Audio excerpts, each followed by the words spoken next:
Hello दोस्तों, उम्मीद है आप सभी बहुत ही अच्छे होंगे और आप सभी की प्रिपरेशन भी बहुत ही अच्छे तरीके से चल रही होगी।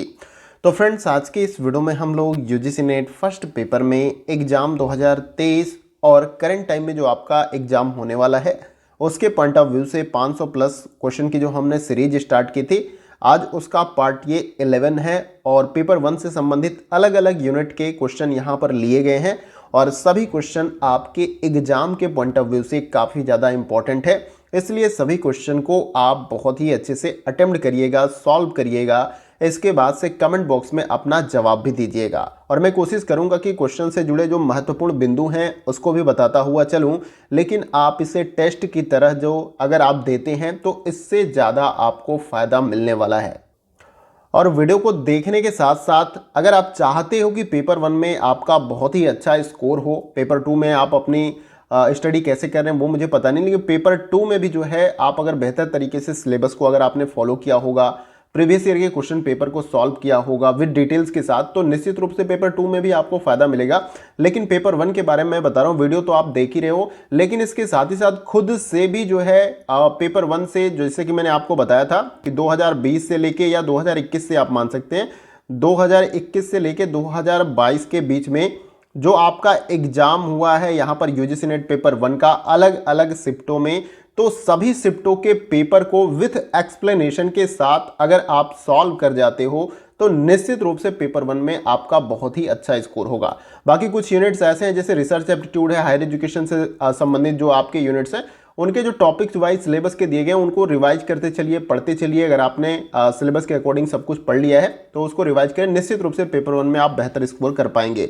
बाकी सभी क्वेश्चन को अटेम्प्ट करिएगा क्योंकि ये सारे क्वेश्चन प्रीवियस ईयर से लिए गए हैं, तो ये अपने आप में ही काफ़ी ज़्यादा महत्वपूर्ण है। तो वीडियो को स्टार्टिंग से लेकर एंड तक देखिएगा, निश्चित रूप से आपको वीडियो से बहुत ज़्यादा बेनिफिट मिलने वाला है। तो चलिए फ्रेंड, वीडियो को स्टार्ट करते हैं।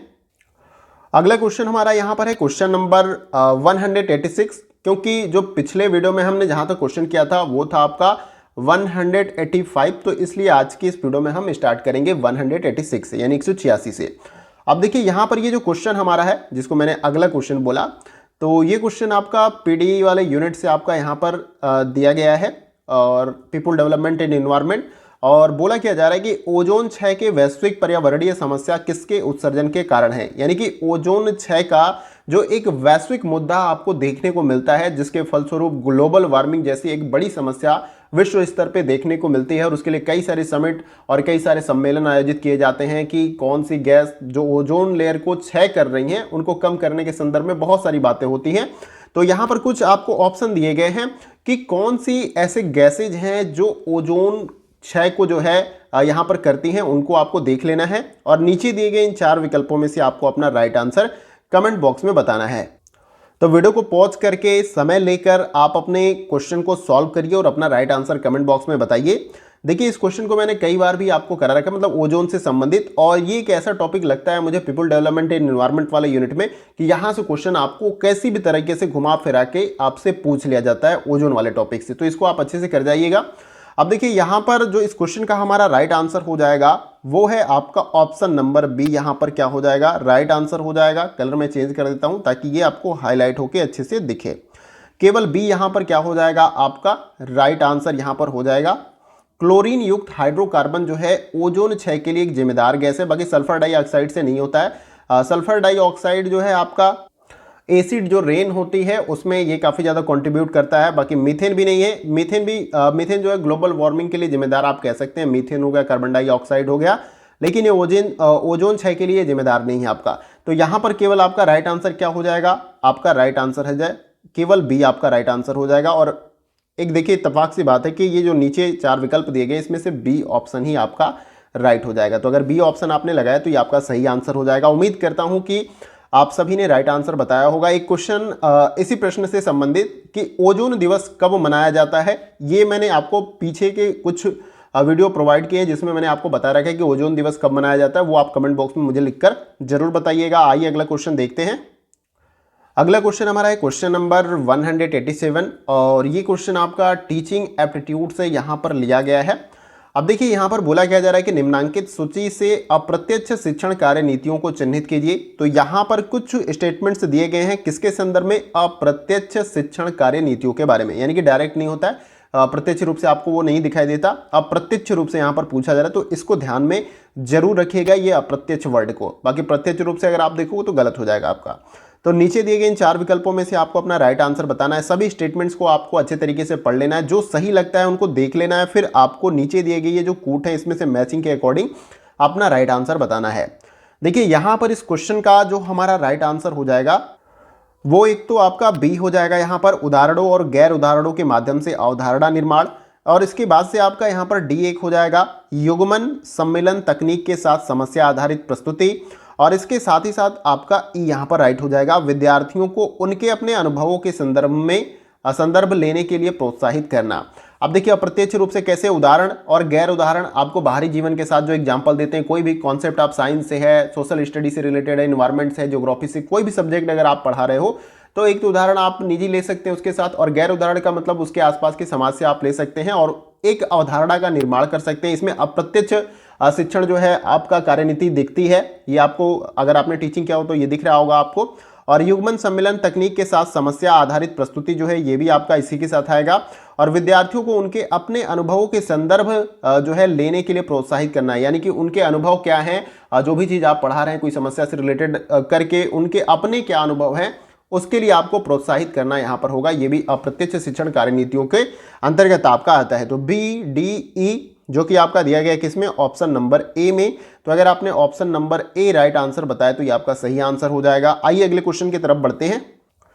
अगला क्वेश्चन हमारा है क्वेश्चन नंबर 188, और ये क्वेश्चन आपका हायर एजुकेशन से संबंधित क्वेश्चन है, हायर एजुकेशन।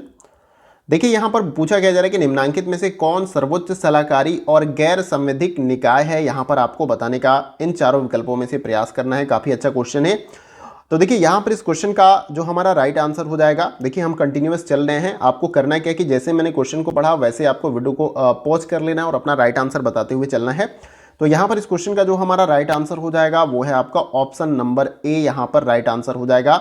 इन सभी विकल्पों में से जो है सर्वोच्च सलाहकारी और गैर संवैधानिक निकाय जो है कौन सा है, नीति आयोग है, जिसका पहले यानी कि पुराना नाम जो है योजना आयोग था, और इसको 2015 में जो है बदलकर इसका नाम जो है नीति आयोग रख दिया गया। इसको थिंक टैंक भी देश का बोलते हैं, यानी कि देश के बारे में क्या कुछ करना है अच्छी चीज़ों या इसके बारे में ये काफ़ी सोचते हैं, इसमें कई सारे व्यक्ति होते हैं। तो आई होप कि ये आपको क्लियर हो रहा हो, इसके बारे में और भी डिटेल आप जान सकते हैं। जैसे नीति आयोग जो है सर्वोच्च सलाहकारी और गैर संवैधानिक निकाय है, और 1 जनवरी 2015, याद रखना है कब, 1 जनवरी 2015 को जो है इसका नाम बदलकर, यानी कि पहले योजना आयोग था और इसके स्थान पे जो है केंद्रीय मंत्रिमंडल के एक संकल्प पर जो है नीति आयोग का यहाँ पर गठन किया गया। और नीति आयोग जो है भारत सरकार का प्रमुख नीतिगत थिंक टैंक है जो दिशात्मक और नीतिगत इनपुट प्रदान करता है। ठीक है, आई होप कि ये आपको क्लियर हो गया। बाकी NCTI का फुल फॉर्म भी आपको बता देता हूँ यहाँ पे। तो इसका जो फुल फॉर्म आपका होता है NCTI का, वो होता है आपका national council for teacher education. उसके बाद से आपका यहाँ पर AICTE का जो फुल फॉर्म आपका हो जाएगा all India council for technical education, और इसके बाद से MCI का जो फुल फॉर्म हो जाएगा मेडिकल काउंसिल ऑफ इंडिया। तो ये फुल फॉर्म भी आपको याद रख लेना है, कभी कल को ये फुल फॉर्म भी पूछ लेता है। मान लीजिए UGC नेट में नहीं पूछ रहा, कोई और एग्जाम दे रहे तो वहाँ पर भी ये काम आपको कर जाएगा, लेकिन आपको याद रहना जरूरी है, जानकारी होनी अच्छी बात है। तो उम्मीद है कि राइट आंसर आप सभी ने option number A comment box में बताया होगा। आइए अगला क्वेश्चन देखते हैं। अगला क्वेश्चन हमारा है क्वेश्चन नंबर 189, और ये स्टेटमेंट वाला है। 2 स्टेटमेंट यहाँ पर दिए गए हैं और ये लॉजिकल रीजनिंग से संबंधित आपका यहाँ पर क्वेश्चन है। देखिए सबसे पहले कथन में क्या दिया गया, वीडियो को पॉज करिए, सॉल्व करिए, ईमानदारी से खुद से सॉल्व करेंगे तो ज़्यादा आपको फायदा मिलने वाला है। देखिए कथन पहले में पूछा जा रहा है कि औपचारिक हेत्वाभास वह है जिसे तर्क वाक्य की आकारिक संरचना के निरीक्षण मात्र से चिन्हित किया जा सकता है। कथन दूसरे में बोला जा रहा है कि औपचारिक हेत्वाभास, हेत्वाभास को मैंने बताया कि तर्क दोष इसका मतलब होता है, यानी कि औपचारिक तर्क दोष केवल निगमनात्मक तर्क वाक्य में पाए जाते हैं जिनकी अभिनिर्धार्य आकारिकी संरचना हो। अब इन दोनों को अच्छे से समझना है। नीचे दिए गए इन 4 विकल्पों में से आपको अपना राइट आंसर कमेंट बॉक्स में बताने का प्रयास करना है। देखिए तेजी के साथ हम चलेंगे ताकि वीडियो और भी कम समय में जो है यहाँ पर कंप्लीट हो, ताकि आपका ज़्यादा समय ना लगे, तो यहाँ पर आपको भी फास्ट वे में चलना पड़ेगा। और लगे देखिए एक फीचर भी यहाँ पर यूट्यूब में आपको मिलता है, वीडियो स्लो है तो आप उसे फास्ट कर सकते हैं, और बहुत ज़्यादा तेज़ी के साथ चल रहा है तो आप उसे स्लो भी कर सकते हैं। तो आपको बहुत ज़्यादा विकल्प यहाँ पर यूट्यूब की तरफ से मिलता है, तो आप उसका इस्तेमाल भी कर सकते हैं। देखिए यहाँ पर इस क्वेश्चन का जो हमारा राइट आंसर हो जाएगा वो है आपका ऑप्शन नंबर ए, यहाँ पर राइट आंसर हो जाएगा ऑप्शन नंबर ए। कथन पहला और कथन दूसरा दोनों आपका सत्य हो जाएगा, यानी कि औपचारिक हेतुआभास यानी कि औपचारिक तर्क दोष फैलेसी अंग्रेजी में बोला जाता है, वह है जिसे तर्क वाक्य की आकारिकी संरचना के निरीक्षण मात्र से चिन्हित किया जा सकता है। और इसके साथ ही साथ जो औपचारिक तर्क दोष है या हेतुआभास है उसे केवल निगमनात्मक तर्क वाक्य में पाया जाता है जिनकी अभिनिर्धार्य आकारिकी संरचना होती है। तो यहाँ पर दोनों स्टेटमेंट सही है। अगर आपने ऑप्शन ए राइट आंसर बताया तो ये आपका क्या हो जाएगा, सही आंसर हो जाएगा। आइए अगला क्वेश्चन देखते हैं।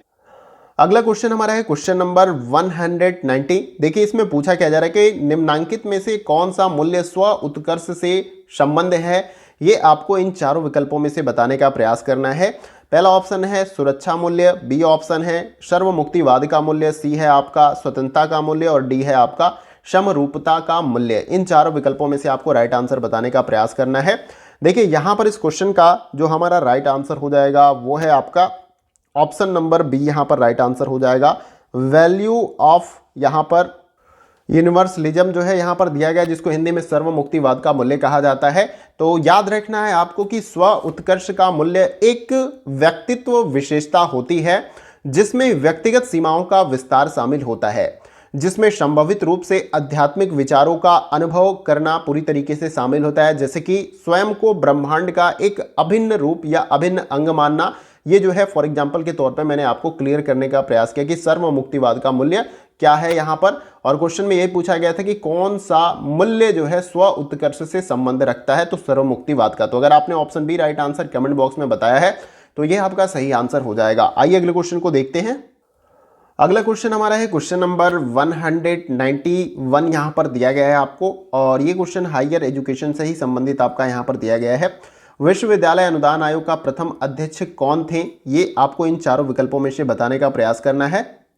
तो यहाँ पर इस क्वेश्चन का जो हमारा राइट आंसर हो जाएगा वो है आपका ऑप्शन नंबर ए, यहाँ पर राइट आंसर हो जाएगा श्री हुमायूं कबीर। अब आप बोलोगे कि ये प्रथम अध्यक्ष नहीं थे, तो चूंकि जो प्रथम अध्यक्ष थे आपके यूजीसी के उनका नाम यहाँ पर मेंशन नहीं है, तो उनके बाद दूसरे नंबर पे जो आपके यूजीसी के अध्यक्ष हुए हैं वो श्री हुमायूं कबीर हुए हैं। और सबसे पहले नंबर पे जो आपके हुए हैं डॉक्टर यहाँ पर शांति स्वरूप जो है शांति स्वरूप भटनागर जो है यहाँ पर आपके पहले जो है क्या है, यहाँ पर इसको शांति में कर देता हूँ, शांति स्वरूप भटनागर जो है यूजीसी के पहले चेयरमैन यानी कि अध्यक्ष हैं, जो कि ऑप्शन में आपका दिया नहीं गया है। और दूसरे नंबर पे आपके श्री हुमायूं कबीर थे, इसलिए यहाँ पर हमने इसको सही कर दिया। यहाँ पर आपको इसको आंसर देना था, ऐसा नहीं कि आंसर नहीं देना था।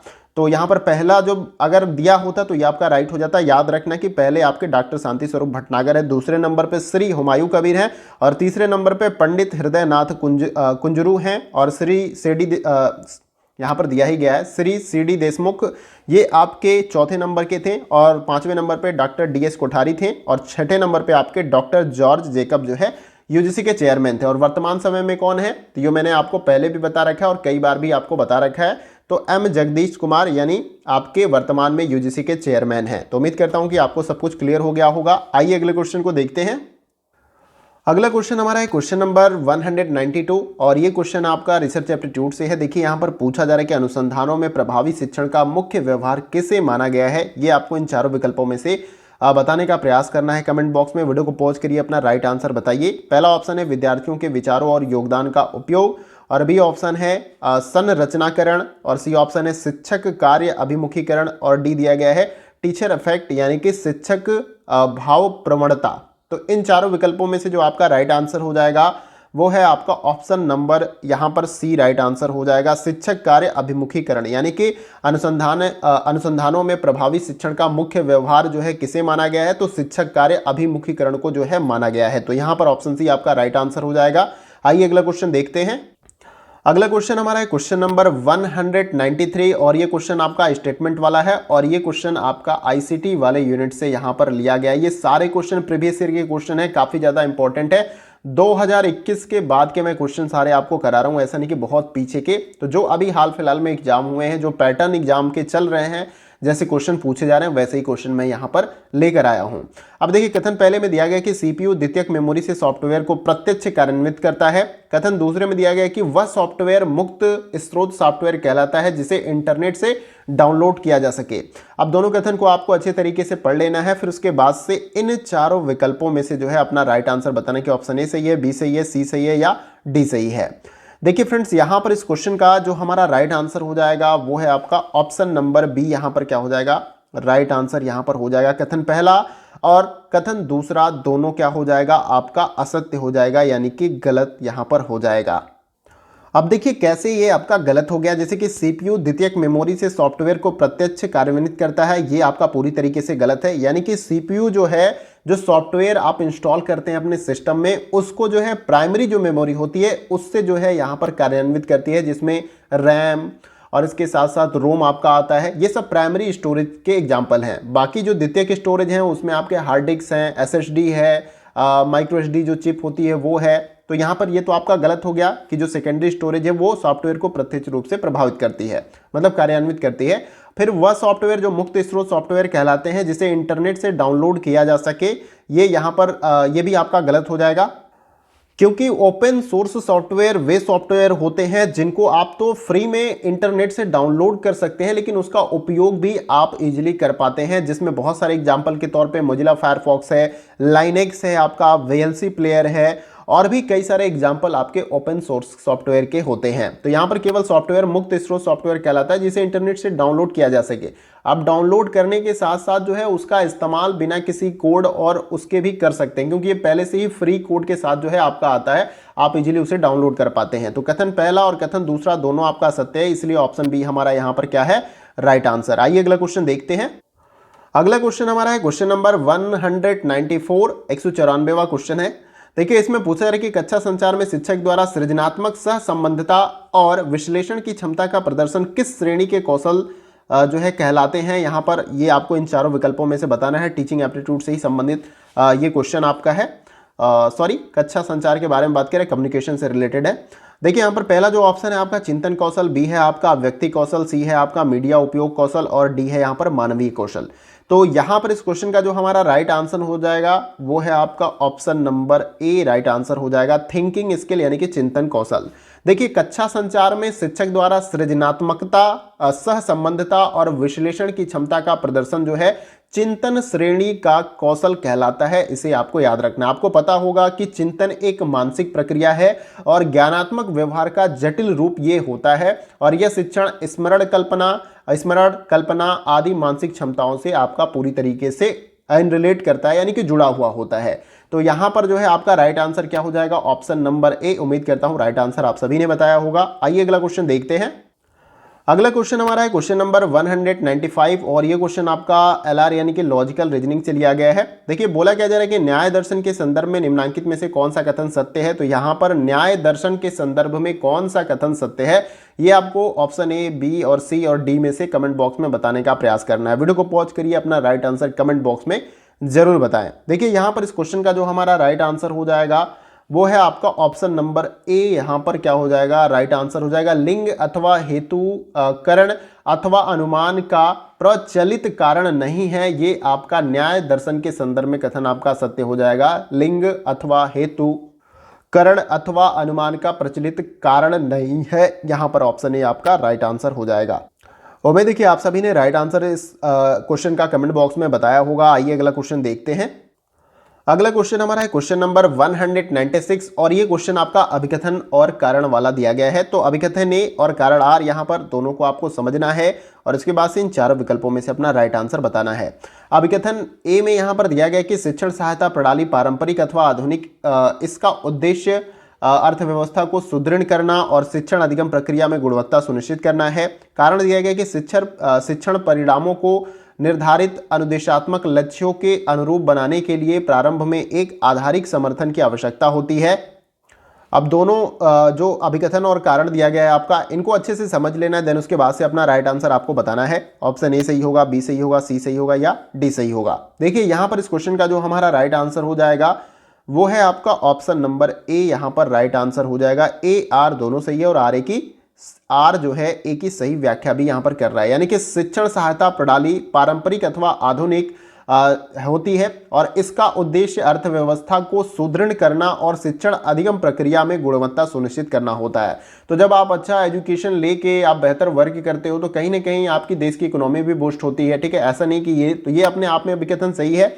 और शिक्षण परिणामों को निर्धारित अनुदेशात्मक लक्ष्यों के अनुरूप बनाने के लिए प्रारंभ में एक आधारिक समर्थन की आवश्यकता होती है, तो ये भी आपका सही है, जिसके लिए यहाँ पर आपका अभिकथन को कारण क्या कर रहा है, एक्सप्लेन कर रहा है। तो यहाँ पर ऑप्शन ए आपका राइट आंसर हो जाएगा। अगर आपने ऑप्शन ए राइट आंसर बताया तो ये आपका सही आंसर हो जाएगा। आइए अगला क्वेश्चन देखते हैं। अगला क्वेश्चन हमारा है क्वेश्चन नंबर 197 और ये क्वेश्चन आपका रिसर्च एप्टीट्यूड से यहाँ पर पूछा गया है। इसमें देखिए पूछा क्या जा रहा है कि अनुसंधान के इंद्रियानुभविक आगमनात्मक प्रतिमान की विशेषताओं को चिन्हित कीजिए। तो इसके संदर्भ में यहाँ पर कुछ विशेषताएं दी गई हैं, सारी विशेषताएं सही नहीं है, जो सही है उनका ही आपको चुनाव करके नीचे दिए गए इन 4 विकल्पों में से अपना आपको राइट आंसर कमेंट बॉक्स में बताना है। तो वीडियो को पॉज करके इसे सॉल्व करिए। देखिए ऐसे क्वेश्चन आपको एग्जाम में देखने को मिलेंगे और वहां पर क्या करते हैं कि आप घबराने लगते हैं कि क्वेश्चन कितना बड़ा है, कैसे इसे सॉल्व करें। तो उसी डर को कम करने के लिए आप यहां पर खुद से इस क्वेश्चन को अटेम्प्ट करें, खुद से आंसर देने का प्रयास करें। गलत हो आंसर कोई बात नहीं है, गलतियां आप एग्जाम से पहले कर सकते हैं। एग्जाम में अगर आप गलतियां करेंगे तो आपका रिजल्ट जो है पूरी तरीके से बदल सकता है, इसलिए यहाँ पे गलतियां होंगी, उसमें सुधार आप कर पाएंगे लेकिन एग्जाम में नहीं कर पाएंगे, इसीलिए सारी गलतियां आपको प्रैक्टिस में ही कर लेनी है। देखिए यहां पर इस क्वेश्चन का जो हमारा राइट आंसर हो जाएगा, एक तो यहां पर आपका ए राइट आंसर हो जाएगा, ए यानी कि मतलब ये जो पहला स्टेटमेंट है आपका, फिर एक तो आपका इसमें सी आपका सही हो जाएगा, यानी अनुसंधानकर्ता प्रतिभागी परिप्रेक्ष्य के प्रति आसन्न यहां पर होता है। अब देखिए यहां पर 2 टर्म्स हैं जो आपको क्लियर नहीं हो रहे होंगे, जैसे कि एक परिप्रेक्ष्य हो गया जिसको यहां पर आपका इंग्लिश में पर्सपेक्टिव कहते हैं और भी कई सारे हिंदी हैं इसकी, जैसे इसको संभावना। तो ऐसे और आसन्न को यहाँ पर कंसर्न कहा जाता है, यानी चिंतित होता है।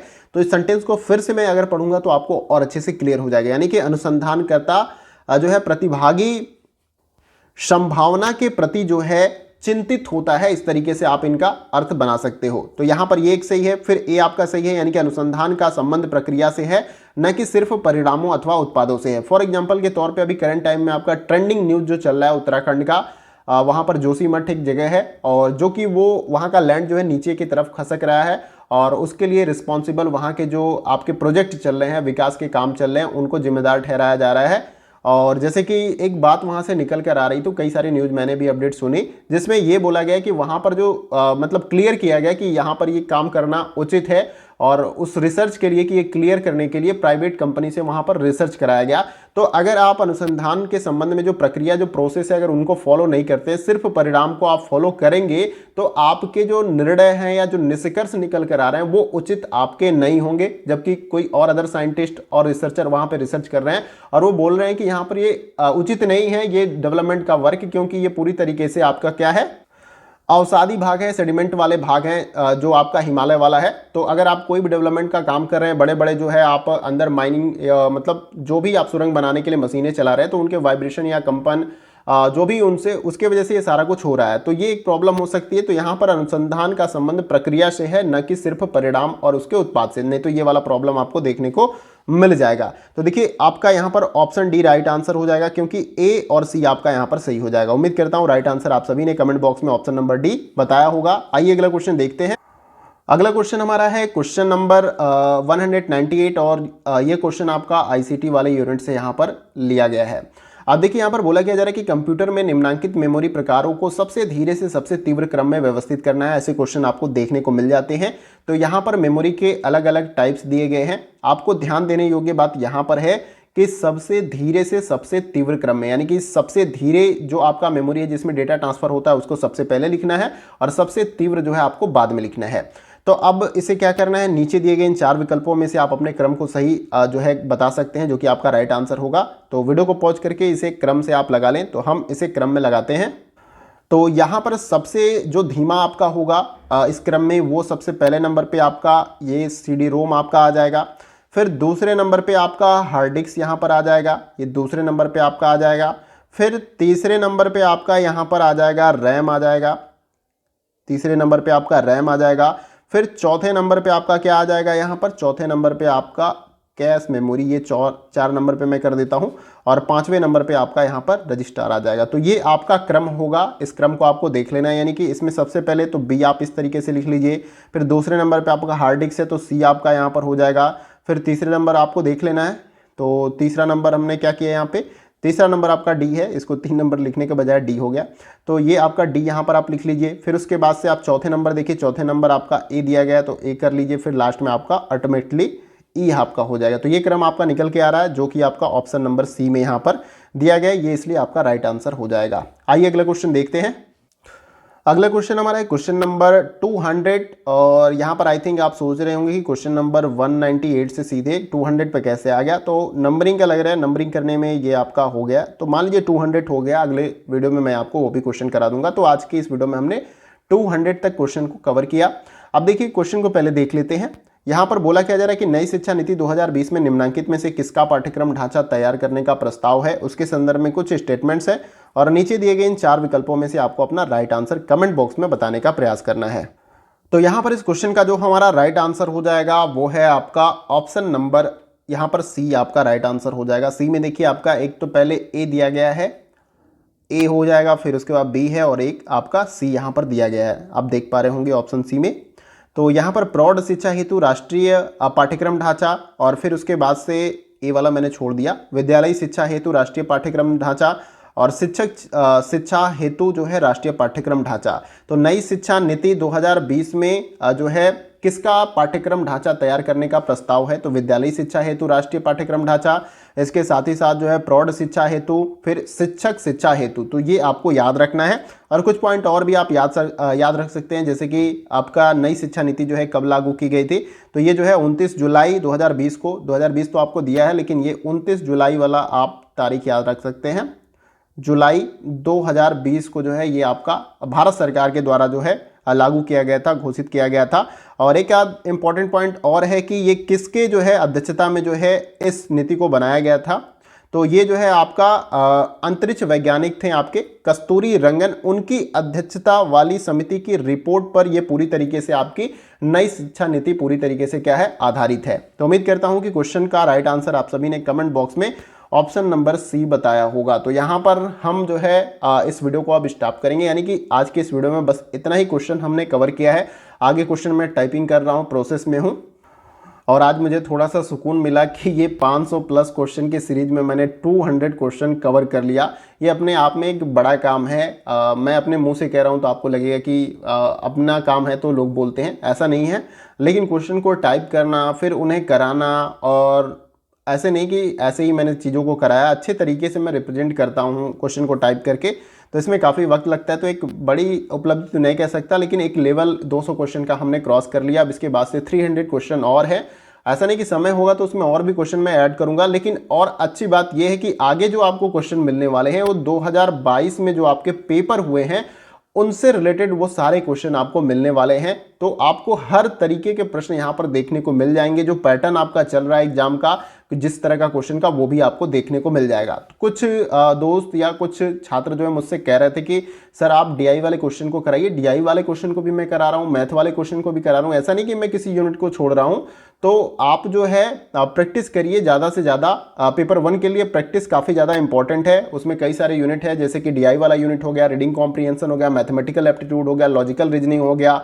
तो इन सभी यूनिट को जो है आप प्रीवियस ईयर के क्वेश्चन को अगर अच्छे तरीके से विथ एक्सप्लेनेशन के साथ सॉल्व करते हैं, ऐसा नहीं कि वीडियो को देखिए बहुत सारा, ऐसा नहीं कि किसी एक फैक्टर से आपका एग्जाम क्लियर होगा, आपको कई सारे चीज़ों को करना होगा। यहाँ पर भी आपने अभ्यास किया, इसके साथ ही साथ आप प्रीवियस ईयर का कोई भी एक बुक आप कहीं से मार्केट से परचेज कर लो जो अच्छी पब्लिकेशन की है, जिसमें त्रुटियां कम हैं। आप चाहे ऑनलाइन ऑर्डर कर लो या तो फिर आप मार्केट से, और उन्हें एक्सप्लेनेशन के साथ सॉल्व करो। जैसे कि मैंने आपको बताया था कि 2020 से ले लीजिए या तो 2021 से लेके 2022 के बीच में बहुत सारे पेपर हैं, क्योंकि मल्टीपल शिफ्ट में आपका एग्जाम कंडक्ट हुआ था। तो यहाँ पर बहुत सारे आपको पेपर मिल जाएंगे और क्वेश्चन भी बहुत सारे आपको मिल जाएंगे। तो उन क्वेश्चन को जब आप सॉल्व करोगे तो एक तो कॉन्फिडेंस आपका बिल्ड होगा, जब आप परीक्षा में बैठोगे तो ऐसा नहीं आपको जो है नर्वसनेस महसूस नहीं होगी, क्योंकि आपने जिस तरह का प्रश्न पूछा जा रहा है उस क्वेश्चन की आपने बहुत ज़्यादा प्रैक्टिस भी की है और बहुत सारे क्वेश्चन को आप आसानी के साथ बनाते हुए भी चलेंगे। तो ये काम आपको कर लेना है।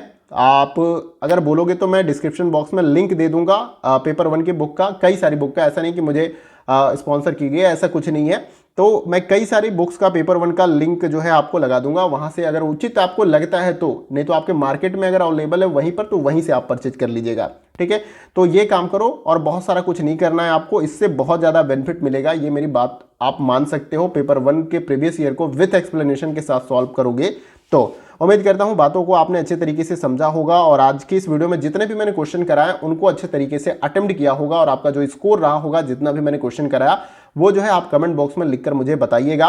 अब आगे की वीडियो में हम 201 से जो है यानी 201 क्वेश्चन से स्टार्ट करेंगे और तेजी के साथ जो है हम प्रश्नों को कवर करेंगे, क्योंकि अभी भी 300 क्वेश्चन हमें कवर करना है और आगे क्वेश्चन जैसे कि मैंने बताया कि 2022 के पेपर से देखने को आपको मिल जाएंगे। और मैं बार बार आपसे बोलता हूं कि कोई यूनिट आपका क्लियर नहीं है तो वो मुझे आप बता सकते हैं, कोई टॉपिक आपका क्लियर नहीं है वो मुझे आप बता सकते हैं।